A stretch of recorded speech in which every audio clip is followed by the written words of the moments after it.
likita ta yi da ni, karki sa cutar da ni. Zuciya ba guni a cikin sanki na ganai dare. Zuciya ta wata kice, komai na killace, na da sake ku zama ce.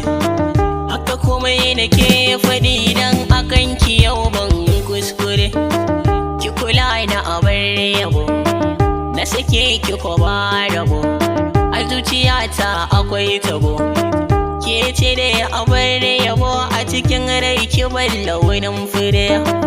Allah ne ya bani ke, zuciyata kin mallake, ina jin rayuwa sai da ke. Farin hali na tsarkake, so na kyarai bai yi gogowa. Na ji ni kamar mambaci, hankali na da ya fice, kin ga duk na firgice. Na kama kafa da keke ce kadai mai yi ruwa. Ina ta a raina da su, ke ce dai nake ta so. Wankin kafa ne a so, kowa ya sami yabo so shi ne zai zama malami. Duniyar so ce ta daya, ta zagaya duk nahiya, da ni da ke ciki bi tafiya. Malamin so ne na daya, a kira shi gwani ko jarumi. Kaso so ka ne ya dada, samun so akwai tsada, kin ga zaren mai huda.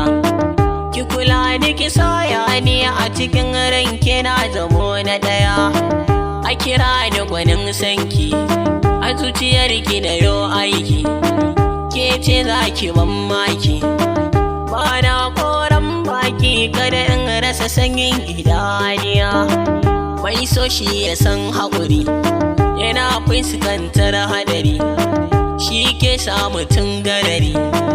Duniyar so ba uziri, samun na zuwa samun masoya. Jari na soyayya, da ita nake yin tafiya, da lokaci ku yi mun tambaya. Kurma yau za da zamo in ba sautin ki na ji ba. Fata na ki yarda da ni, kada ce kin manta da ni, so na ki a rai da jini. Zuciyata kwai rauni, ki sani da san ki zan rayuwa. Mahaɗin rayuwa ke ce, sirri na duka ke ce, kaina duka ya kwance.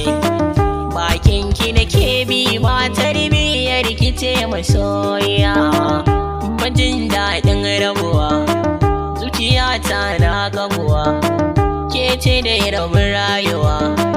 Sakon so na turo, Allah ya sa ki manta da ni.